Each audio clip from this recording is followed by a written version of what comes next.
आज मैं आपके सामने वेलेरिया नाम की एक ऐसी अमेरिकन महिला के केस का जिक्र करने जा रही हूँ जो कि आज तो एक अमेरिकन महिला है, लेकिन पूर्व जन्मों में वो एक भारतीय महिला और एक चीनी महिला के रूप में भी जीवन बिता चुकी है।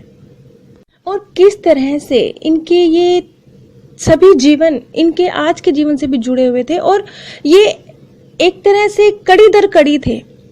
यानी हमारा जो हर जन्म होता है वो एक जीवन के बाद दूसरे जीवन की कड़ी होता है, नया जीवन होता है, लेकिन नया जीवन होते हुए भी वो उसी जीवन की एक अगली श्रृंखला की तरह होता है, श्रृंखला की कड़ी की तरह होता है। वेलेरिया ने चीन में 2 शताब्दी पहले एक बहुत ही खूबसूरत औरत के रूप में अपना जीवन बिताया था और वो अत्यधिक खूबसूरत महिला के रूप में थी, लेकिन उस जीवन में कहीं ना कहीं अपने अत्यधिक रूपवती होने का उनके मन में एक, आप गरूर का भाव कह लीजिए, इस तरह का एक भाव था। और इसी वजह से जो उनका आत्मिक साथी था, जो उनका सच्चा प्रेमी था, उसको उन्होंने छोड़ दिया।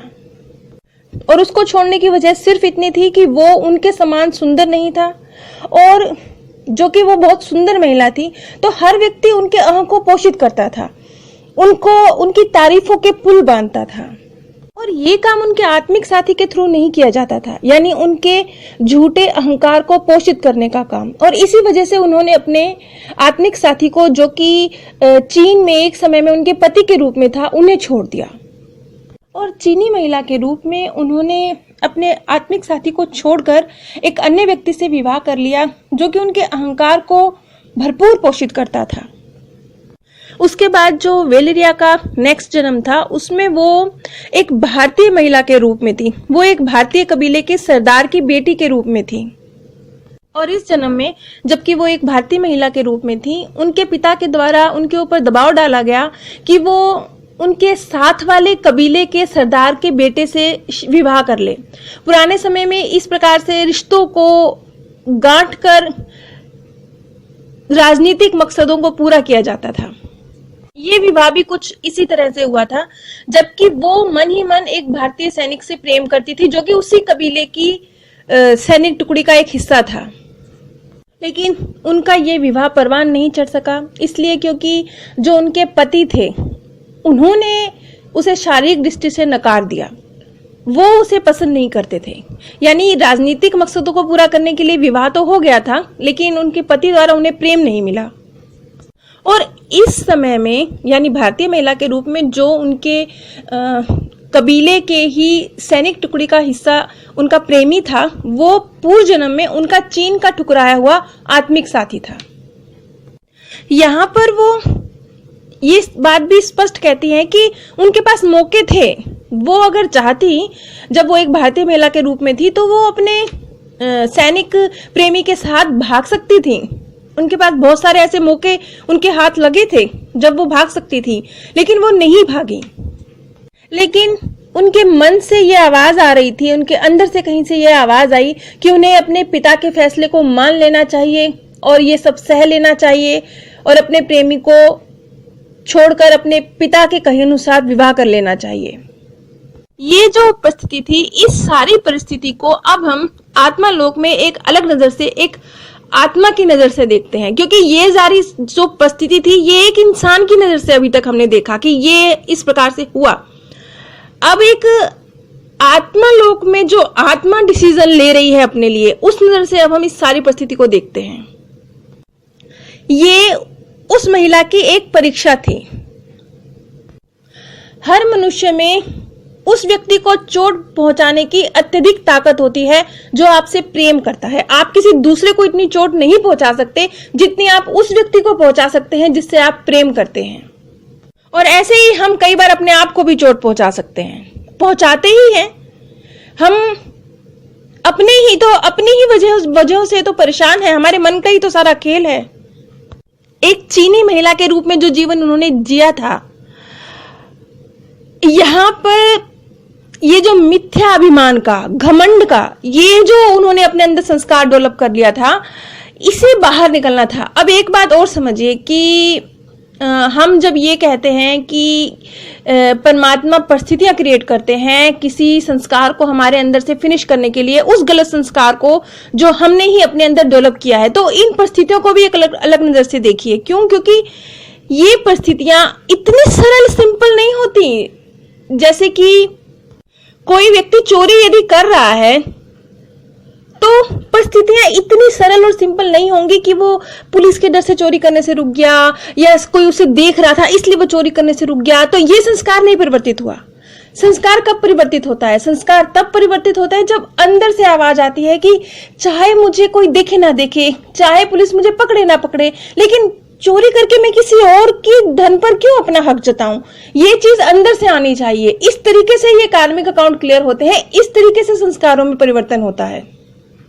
तो ये जो परीक्षा थी, जो अंदर से भारतीय महिला के रूप में उस वेलेरिका के मन में यह आवाज आई कि अब उसे अपने पिता का कहा मानना चाहिए और उसी से शादी कर लेनी चाहिए जिससे उसके पिता शादी करने के लिए कह रहे हैं, तो ये इसलिए था क्योंकि ये ही उसकी परीक्षा थी। इसी परीक्षा के चलते वो जो उसने घमंड अपने अंदर डेवलप किया था, एक मिथ्या अभिमान ये अपने अंदर डेवलप किया था, ये परिस्थितियां ही इस तरह की परिस्थितियों का निर्माण करती, ये घटना ही इस तरह की परिस्थितियों का निर्माण करती कि इसके अंदर से, वेलेरिका के अंदर से ये मिथ्या अभिमान घमंड समाप्त हो जाए।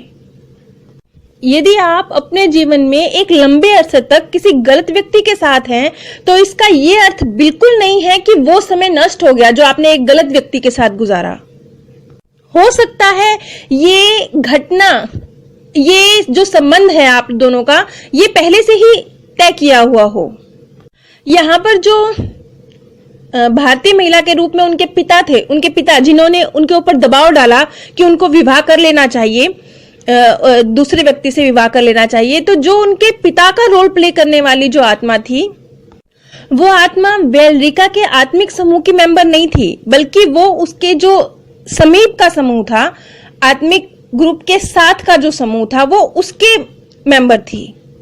और वो आत्मा जो कभी चीनी पति के रूप में और कभी भारतीय सैनिक के रूप में वेलेरिका के जीवन में थी, और दोनों ही जीवनों में वेलेरिका का उसके साथ, कभी स्वयं उसने उन्हें छोड़ दिया, कभी परिस्थितियां ऐसी बनी कि उन्हें साथ नहीं मिला, लेकिन इस जन्म में वही आत्मा वेलेरिका का पति के रूप में है।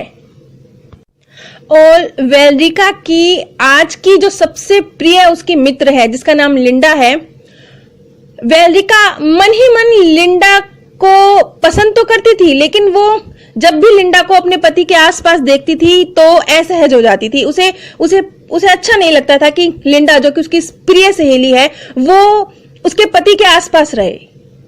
और ऐसा इसलिए था क्योंकि कहीं ना कहीं जलन का भाव जब वो भारतीय महिला के रूप में थी तो उनके अंदर था, और लिंडा उस जन्म में उनके जो सैनिक प्रेमी था उसकी बहुत प्रिय महिला मित्र के रूप में थी।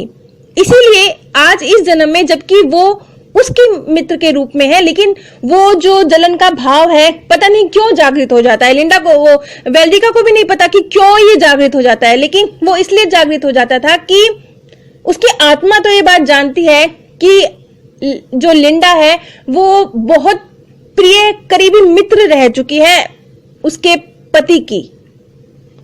तो आपके जीवन में कुछ भी यूं ही नहीं है, ये सब आपके जीवन के कल्याण के लिए घटना चक्र निर्मित हुए हैं, आप ही के द्वारा डिसाइड किए गए हैं। आप सभी पर परमात्म सौंदर्य, प्रेम और आनंद सदैव बरसता रहे। आप सभी दिव्य परम धाम में स्थान प्राप्त करें।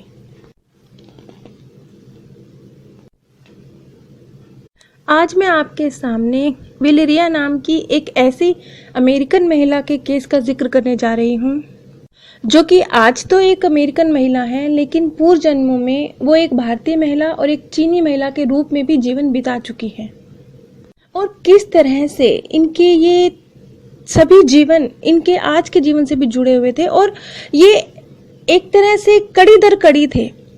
यानी हमारा जो हर जन्म होता है वो एक जीवन के बाद दूसरे जीवन की कड़ी होता है, नया जीवन होता है, लेकिन नया जीवन होते हुए भी वो उसी जीवन की एक अगली श्रृंखला की तरह होता है, श्रृंखला की कड़ी की तरह होता है।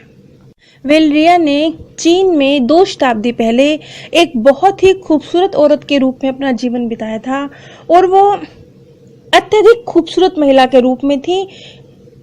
लेकिन उस जीवन में कहीं ना कहीं अपने अत्यधिक रूपवती होने का उनके मन में एक, आप गरूर का भाव कह लीजिए, इस तरह का एक भाव था और इसी